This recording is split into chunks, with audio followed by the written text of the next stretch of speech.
Breaking news చూస్తున్నాం. తెలంగాణలో అధికారమే లక్ష్యంగా టీ కాంగ్రెస్ వ్యూహాలు రచిస్తుంది. బీఆర్ఎస్ అధినేత సీఎం కేసీఆర్ తొలి జాబితా ప్రకటించడంతో విపక్షాలు అందుకు తగ్గట్టు అభ్యర్థులను దింపేందుకు కసరత్తు చేస్తున్నాయి. ఇప్పటికే ఎమ్మెల్యేగా పోటీ చేసే అభ్యర్థుల నుంచి దరఖాస్తులను స్వీకరిస్తుంది టీ కాంగ్రెస్. ఇక మరోవైపు తొలి జాబితాను హైకమాండ్ పంపినట్లుగా తెలుస్తుంది.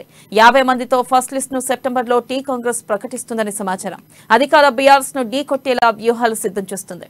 అందులో భాగంగా ఇప్పటికే బీఆర్ఎస్ అసంతృప్తులను హస్తం గూటిలో చేర్చుకుంటుంది. టికెట్ కోసం ఎదురు చూస్తున్న వారంతా గాంధీ భవన్ పాట పట్టారు. ఎవరెవరికి టికెట్లు దక్కనున్నాయి, హస్తం నేతలు ఆశావాహులను ఏ విధంగా సంతృప్తి పరుస్తారనేది ఉత్కంఠగా మారింది.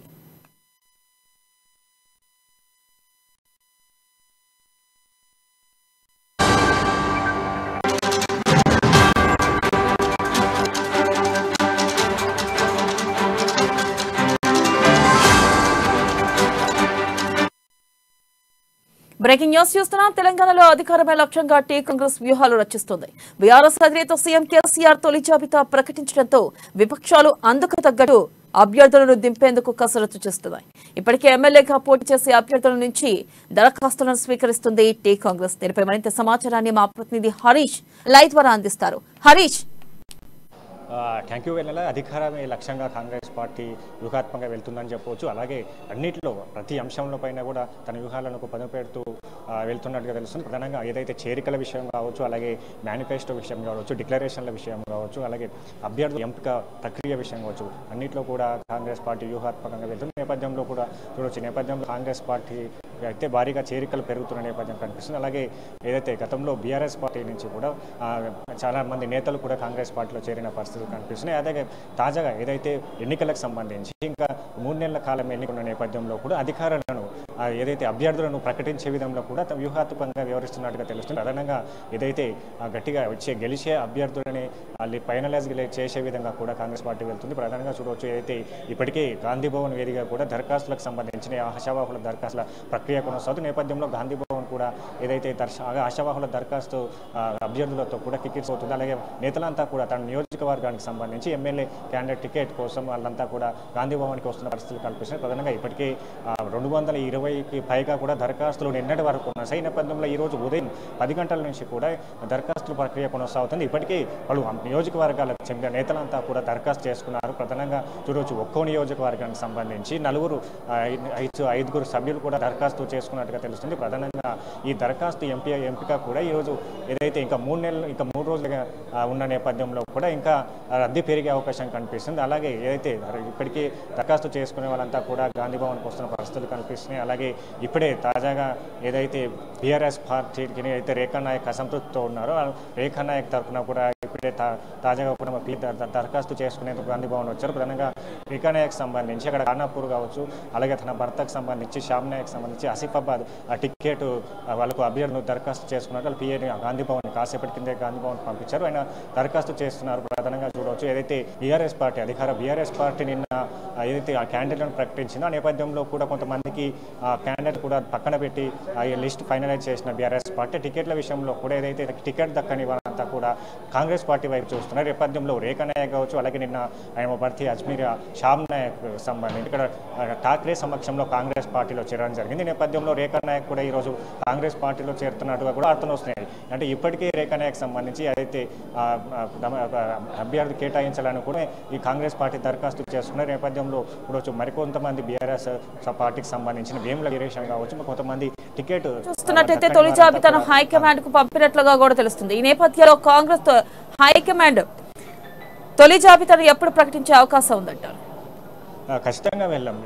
ఏదైతే వచ్చే సెప్టెంబర్ వచ్చిన 2వ వారంలో కూడా హైకమాండ్ ఏదైతే 40 నుంచి 50 స్థానాలకు సంబంధించిన టికెట్లను ప్రకటించే విధంగా వ్యూహాత్మకంగా వెళ్తుంది. ఇప్పటికే సునీల్ కల్గోరు సర్వే రిపోర్ట్ కావచ్చు, అలాగే ప్రైవేటు సర్వే రిపోర్ట్లు కూడా అక్కడ క్షేత్రస్థాయిలో నియోజకవర్గ అభ్యర్థికి ఏమాత్ర బలాబలాలు ఉన్నాయి, ఎంతవరకు ప్రజలను ప్రభావితం చేయగలరు, అలాగే ఒక్కొక్క నియోజకవర్గానికి సంబంధించి 3 దరఖాస్తు చేసుకున్న నేపథ్యంలో కూడా ఎవరికైతే అక్కడ టికెట్ కన్ఫర్మ్ చేస్తే ఏదైతే ఆ పార్టీ గెలుపు దిశగా వెళ్తుందో అలాంటి అభ్యర్థికి కన్ఫర్మ్ చేసేందుకు కూడా ఇక్కడ సర్వే రిపోర్ట్లు కావచ్చు, అలాగే స్క్రీనింగ్ కమిటీ నివేదిక అంతా కూడా ఈ నెల ఈ దరఖాస్తు ప్రక్రియ 25తో ముగిస్తున్న నేపథ్యంలో కూడా ఇదంతా స్క్రీనింగ్ కమిటీ కూడా పర్యవేక్షిస్తుంది. ఎన్నికల కమిటీ ఇదంతా కూడా ఐఏఎస్ ఏఐసిసికి సంబంధించి ఢిల్లీకి పంపిన నేపథ్యంలో ఢిల్లీలో స్క్రీనింగ్ కమిటీ కావచ్చు, ఎన్నికల కమిటీ కావచ్చు, ఇదంతా 119 అసెంబ్లీ నియోజకవర్గాలకు సంబంధించి అభ్యర్థులను ఖరారు చేయనుంది. అయితే ఈ నేపథ్యంలో సెప్టెంబర్ మొదటి విడత కూడా వచ్చే నెల 2వ వారంలో కూడా టీపీసీసీ ప్రకటించేందుకు కూడా వెళ్తున్నట్టుగా తెలుస్తుంది. ప్రధానంగా ఏదైతే ఎస్సీ ఎస్టీకి సంబంధించిన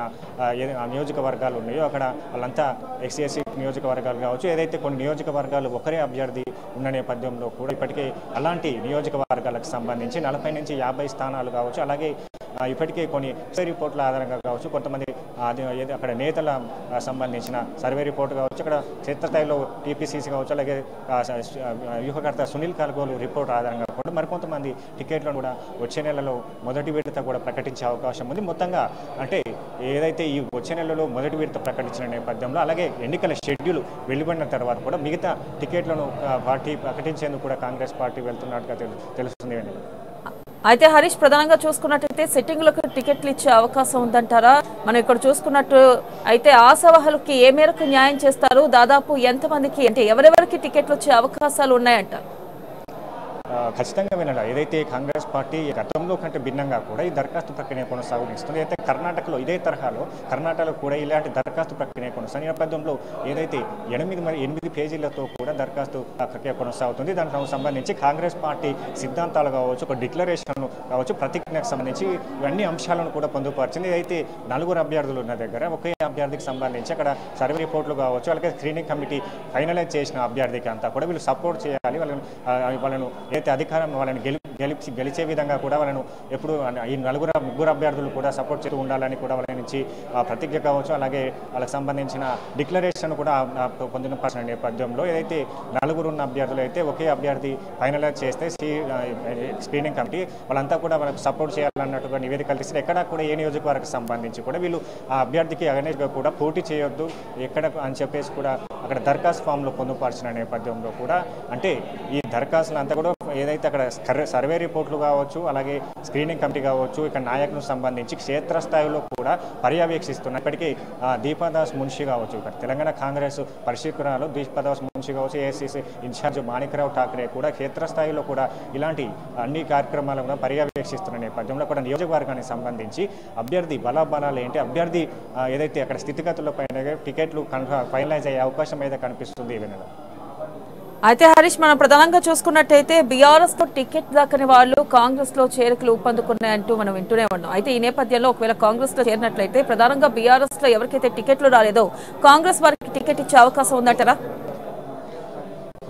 అంటే ఖచ్చితంగా వినాలి. ఇప్పటికే దరఖాస్తు ప్రక్రియ కొనసాగుతున్న నేపథ్యంలో ఇప్పుడే రేఖా నాయకు సంబంధించి ఆమె భర్తకు సంబంధించి దరఖాస్తు చేసుకొని మరికొంతమంది ఇక్కడ వేముల వీరేశం కావచ్చు, ఇక్కడ బీఆర్ఎస్ ఆశావాహులు అయితే ఎవరైతే ఉన్నారో అంతా కూడా దరఖాస్తు చేసుకునే పైన అంటే ఇక్కడ సిడబ్ల్యూసి నిర్ణయం ప్రకారం ఇప్పుడు ఇక ఏదైతే బీఆర్ఎస్ సంబంధించిన అధికార పార్టీ నేతలంతా కూడా కాంగ్రెస్ పార్టీ వైపు చూసిన నేపథ్యంలో కూడా అక్కడ వాళ్ళు గతంలో పోటీ చేసినప్పుడు ఇలాంటి ఎంత వరకు అక్కడ ప్రభావితం చేయగలిగారు, గెలుపు దిశగా ఎన్ని ఓట్లు మెజారిటీ వచ్చింది, పలు అంశాలపైన కూడా వాళ్ళు నివేదికలు చేసుకున్న తర్వాత కూడా ఇప్పుడు అక్కడ నియోజకవర్గానికి సంబంధించి కాంగ్రెస్ పార్టీ అభ్యర్థి ఎవరైతే ఉన్నారో వాళ్ళకు కూడా ఎలాంటి విభేదాలు తావెత్తకుండా ఎన్నికల కమిటీ వాళ్ళని బుజ్జగించే ప్రయత్నం చేస్తుంది. వీరికి టికెట్ ఆశించే విధంగా ఆ నియోజకవర్గానికి ఇస్తారా, మళ్ళీ ఇతర నియోజకవర్గాలకు కూడా పరిమితం చేస్తారా అన్నట్టుగా తెలుసు. ప్రధానంగా చూడవచ్చు ఏదైతే బీఆర్ఎస్ పార్టీకి సంబంధించి ఆశావాహులు అంతా ఎవరో కాంగ్రెస్ పార్టీ నేతలతో కూడా ఇప్పటికీ మంతనాలు జరుపుతున్నట్టుగా తెలుస్తుంది. భారీగా బీఆర్ఎస్ పార్టీ నుంచి కూడా నేతలంతా వచ్చే పరిస్థితులు కనిపిస్తున్న నేపథ్యంలో వాళ్ళపైన ఎలాంటి